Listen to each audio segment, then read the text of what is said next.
Hey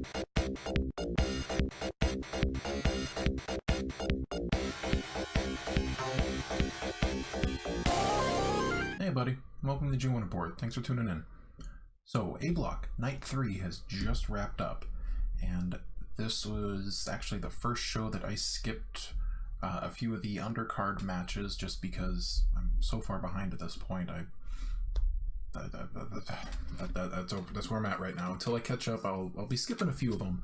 But one that did catch my eye, and luckily it was right before the block matches started, it was Yo and Goto versus Sho and Ishii. And I've been noticing that Yo and Sho have been on opposite sides of this. Yo seems to be the one that teamed with Jay White back then when Jay White tried to turn him to the dark side. They've been going against each other a bit, and I know this is obviously teasing a split for them, but they've also been putting over on commentary, Kevin Kelly's excellent commentary supported by Rocky Romero. They've been putting over that the heavyweight strength of these boys. I mean, you know, Rocky Romero's 100% behind him, kayfabe or not, and Kevin Kelly just, you know, sees quality and, you know, comments on it. So it's interesting to see these boys are being groomed for the heavyweight scene.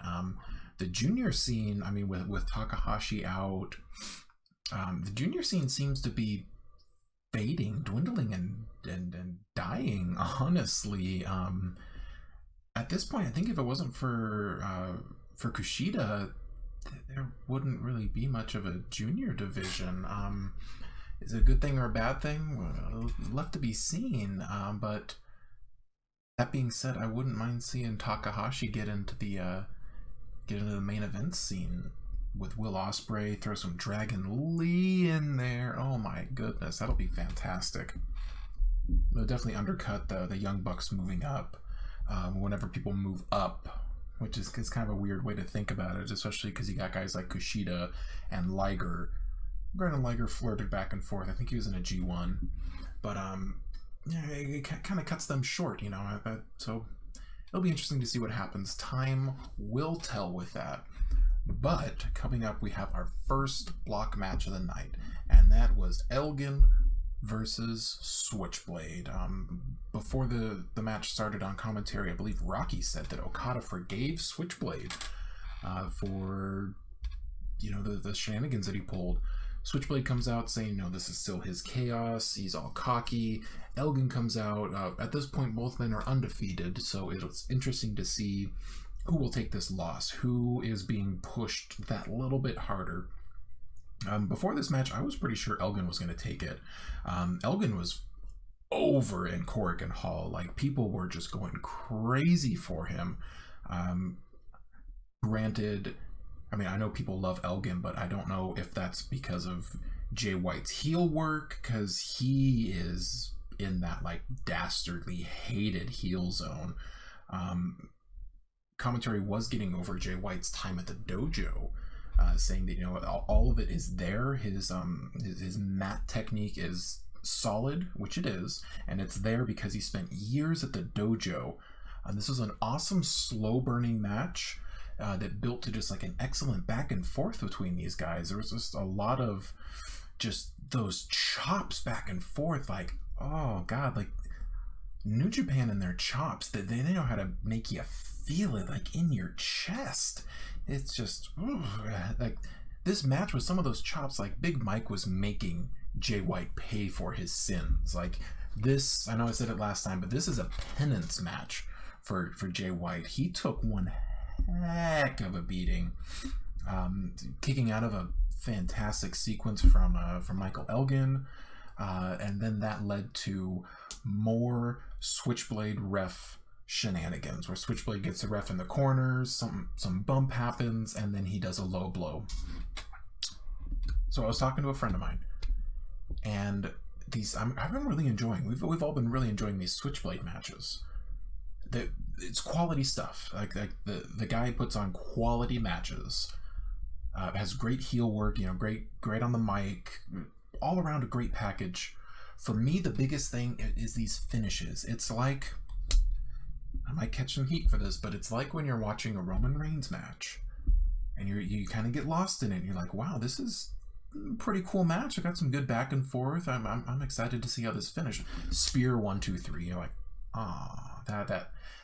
How many Roman matches can you look back on and say, objectively, that was a pretty good match until the finish? Majority of them, definitely. And I feel that way with this match. It was a really good, solid match. Like I said, really good back and forth. Just those chops, oh my lord, they're gonna haunt my dreams. Excellent sequencing, kickouts, all this back and forth, great stuff. But then that finish with the ref shenanigans and the low blow really gets me. When you see that, you're like, oh, come on, man. It just kind of lets the air out of his matches. It's riding that fine line, in my opinion, between, there's two kinds of heel heat. There's like the, you're gonna get yours. And then there's the, oh, well, shit. You know, something that just takes you totally out of a match. Like I was, I was getting into this match, and then that happened. I'm like, like you know when you kind of like hold your breath towards the end of the match, you're like, oh, and then when that low blow happened, I was like, oh, okay, whatever. Jay White won. Yeah, Jay White won. Ended Elgin's so far undefeated streak. Jay White is sitting at 6 points, 0 losses. Elgin is at 4 points with 1 shameful loss on his record. Speaking of losses, up next we had Yoshi Hoshi versus Minoru Suzuki. At this point, both men have not gotten a win. Both men have lost their 2 matches in the G1 so far. I can't say I'm surprised with Yoshi Hoshi, but I am surprised with Minoru Suzuki. I was hoping that he would do a little better in this one, but I mean, it's still so early in the G1 that it's hard to tell. Yoshi Hoshi started off this match just rushing Suzuki, and it was actually really cool. I was surprised by it. Not what you expect from Yoshi Hoshi, especially against Suzuki. Oh my god. But I guess the best way to go about it is to just rush him early and just kind of get that momentum on him, and cross your fingers and say your prayers and eat your vitamins, brother. Of course, shortly after that, Suzuki just brutalized Yoshi Hoshi, throwing him into the crowd, wicked chair spots. He got his arm wrapped around the ring post and slammed a chair into it, started pulling off his tape and all that. Oh god, there was one beautiful spot. I do not know the name of this move, but it's when Suzuki does that arm bar, when he's laying and his head's on the apron and does that. The ref comes over and he starts doing 1, 2, 3, and then Suzuki, holding onto that arm bar, grabs the ref's hand. So the ref has to not only restart his count, but he can't count. So he does that so he could just get a few more seconds out of this. Just those little things Suzuki does that just, it's just it's that really quality icing on an already like top tier cake. Yoshi Hoshi had a bit of a comeback, and it was weak. Watching this match, especially against Suzuki, please God, don't ever show Suzuki this part of this video. And if you're watching, Mr. Suzuki, I am so sorry, but Suzuki hasn't, I wouldn't say he's slowed down, but he's definitely not like at the speed of like Omega or Okada. That being said, those guys are like on a totally different tier. Suzuki is on a tier pretty comparable to them. Like he can hold his own against those guys easily. But I mean, when you see Okada and Omega just boom, boom, boom, boom, back and forth, and you see some of these juniors just going. When Yoshi Hoshi is slower than Suzuki in some of these and just has less impact and less oomph, this match honestly looked like Suzuki was just carrying Yoshi Hoshi. And then if you're watching so far, I'm really behind Yoshi Hoshi. I like this underdog story. I like him, fighting this lack of character and just digging deep. Hopefully throughout all these losses, he'll find some sort of a redemption or a character or something. Maybe he turns on Chaos and does joins the firing squad. Something. Just give me something, Yoshi Hoshi. When I see him, I cannot describe to you Yoshi Hoshi. I can easily describe some of the young boys in here whose names I don't even really remember. But Yoshi Hoshi, a guy who I've seen in the 2 or 3 G1s now, I can't tell you a thing about him. He has a stick, and sometimes he gets injured, and he's in chaos. That's about it. Suzuki slapped the shit out of him, and then locked in a gotcha style for the win. Great match. Yoshi Hoshi has 3 losses, 0 points. Suzuki, first win of the tournament with 2 points. Again, talking about the wonderful icing on the cake. Suzuki was so thrilled with this win that as he walked by Kevin Kelly, Romero left because, of course, selling it. Suzuki looked at Kevin Kelly was putting Suzuki over. He said, Suzuki's gonna be running wild throughout all this. Like, he's got his momentum. He's great showing. Trying to kind of like say, like, as Suzuki was walking by, like, oh, good things. And then Suzuki stopped and turned, and he's like, you want one? And like he just got like behind the table, like in Kevin Kelly's face, and Kevin Kelly was like, Jesus, no! And oh god, that was just beautiful. I love, especially when the American commentators, Don Callis, like when he trips over a barricade trying to get away from him and like eat shit on the outside. I love that stuff. It's just these little things that make Suzuki probably one of my favorites to watch out on here. He's just, he's a treasure. He really is. So next up, we got Evil versus Maka Bay, and at this point, both men are scratch that. Togi Maka Bay was undefeated. Evil's 1-1. Commentary got over the fact that Maka Bay was pumped up after that Suzuki win, and honestly, yeah, Maka Bay's he's never really been one of my favorites, but I definitely, respect seeing him in matches. He can hold his own easily against these guys. He put on great matches with Suzuki. He's pumped up, got this momentum going. The commentary got over how evenly matched they are. I think Maka Bay has like half an inch and 6 pounds on Suzuki on Evil, but Evil's got quite a few years on on him, so that works out. Maka Bay seems to be slowing down a bit, but he still can go. He still can really go. Evil bringing Maka Bay up deep into the crowd in Korakuen Hall, up where Hiromu and Taiji Ishimori had their Best of Super Juniors final. And I was thinking, like, Evil must think this is the Best of Super Juniors final. With nice Hiromu nod with him, setting up Maka Bay, going over and running, but didn't work. He tried to set up a Darkness Falls, but it didn't quite work. Evil was in control for most of this match. Maka Bay just kind of took it, honestly. He got a couple good chops in, a couple good comeback moments, but Evil ruled this one. Maka Bay did kick out of a Darkness Falls, but then after some just excellent chops back and forth, they did the whole thing when like one guy hits him and the other guy's like, oh, come on, and they were just like doing those like elbow chops, and oh god, it was brutal. That was what I was looking for in this match, and it delivered in abundance.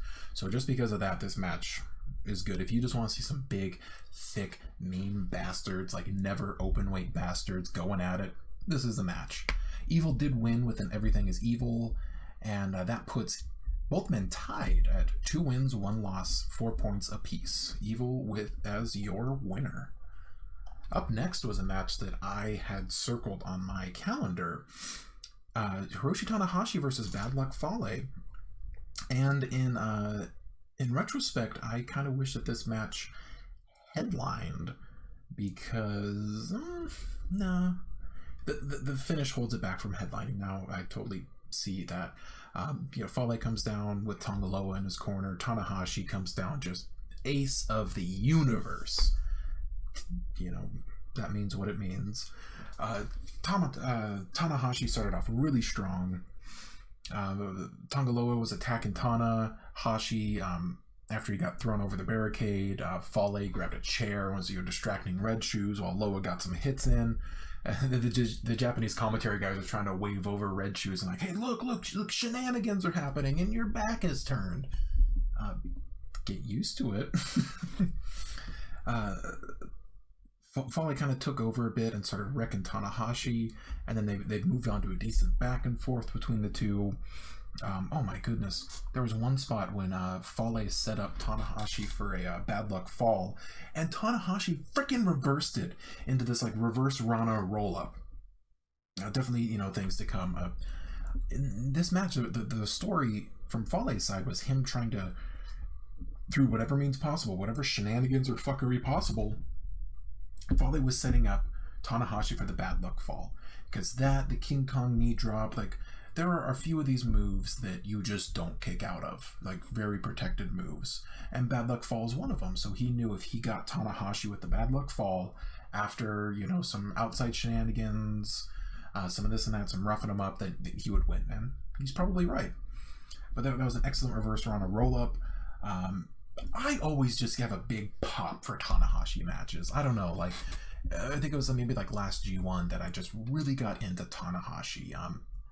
While I do, Suzuki and Okada are like top tier in my heart. Just for, unfortunately, I would have to say Okada takes that place. If Okada wasn't there, it'd be Tanahashi and Suzuki. Oh god, those two, fantastic.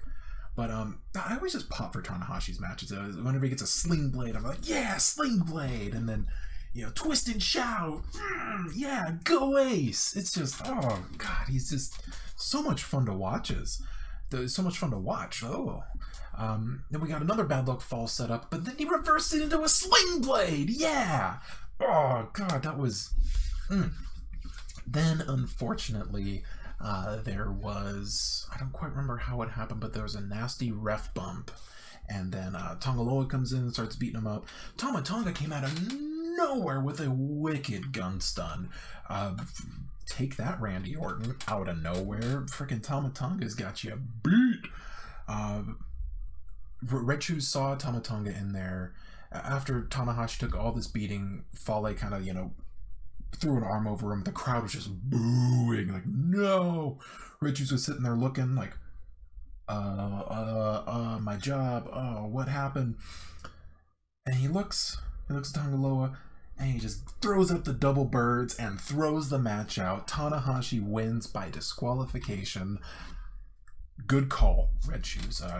That saved, in my opinion, that saved a wonky finish. Just that little sequence right there, because it shows, wow, I'm a referee and also a person with a brain who can think, who can say, oh, that's wrong. You obviously cheated. You had someone who isn't even in the same freaking block come out, and yeah, good call, Red Shoes. Good call, Red Shoes. It is a little bittersweet, but Tanahashi is at 2 wins, 1 loss, at 4 points, and bad luck Folly, not really caring about these points. I guess it's true. Fuck him. 1 win, 2 losses. He's at 2 points. We have our main event here. A bit of an underwhelming match, at least to begin with. First of all, Okada's balloon game is so strong. I love it. He comes out with different balloons every time with the little smiley faces and dollar signs drawn on them, swinging them around. I think it might have been at the end of the match, Okada wins. At the end of the match, he was going to go climb up, but then he looked like he intentionally slipped off and like rolled back and grabbed a microphone. Just this Okada, it's almost like he's lost, but he's just covering it up with this just like carefree attitude. He's just having fun, and that is really contagious and infectious. Like, you can see that. You're like, wow, this is a fresh new Okada. Like I've said before, I could have seen Rainmaker champ Okada for another year or 2 before it got stale. Like, I just was so into that. But now I'm almost thankful that Okada lost the title when he did, so it gave him this chance to just, experiment with his G1, see what sticks, kind of work out the kinks. And I'm really excited to see Okada going forward. The next year or 2 are going to be amazing. He's definitely a contender to win the A block. One thing about Hangman Page, the boy's got some strength. I want to say, granted, this is commentary, so it's all kayfabe, but Cody's saying that he warms up bench with 305. I don't know about that. Maybe. But Page has the skills and the strength. He wowed me actually a couple of times. He did this wild neck breaker off the top rope to Okada. He did some leap from past the barricade. Like, he's good. It's all there. Him, Jay White, and Juice are all in this same group for me. Like, they just need more time in this oven surrounded by your Tanahashis and Nagatas and Maka Bays and Suzukis, and they just need to be molded just a bit more. It's all there. The raw talent, the charisma, the physique, it's all there. It just needs more time to connect these dots. And honestly, I am a-okay with that. I mean, we got Omega, Tanahashi, Okada, Naito. We got the good guys right now. Like, we can enjoy watching these younger guys when they're still not like 100% over. I'm really enjoying watching these younger guys cutting their teeth, paying their dues, and learning. Honestly, what more can you ask for? Just about every match gets more interesting, more entertaining, just better quality.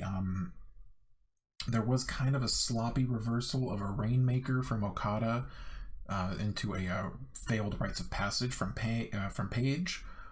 A couple things to take note of, like, as the match goes on, like, it's still not quite locked in, maybe, and with the travel being over there, it's totally understandable, forgivable. Like I said, in a couple years, these guys are going to be rising up the card. It almost devolved into a battle of the lariats. Okada with a spinning forearm or spinning lariat type of thing, going back and forth. It was a really cool sequence. There was some good sequencing in here. Okada won with one single Rainmaker, which I was happy about. Honestly, I think maybe my match of the night, it might have been either Jay White or Maka Bay and Evil. Honestly, yeah, no, this was Okada's first win. Fantastic. 1 win, 2 losses, 2 points. Hangman is at the exact same. 1 win, 2 losses, and 2 points. Okada has a ways to go now, especially to catch up to Jay White and Tanahashi, his rival in this. It's gonna be interesting. I don't think Jay White is going to win the A block.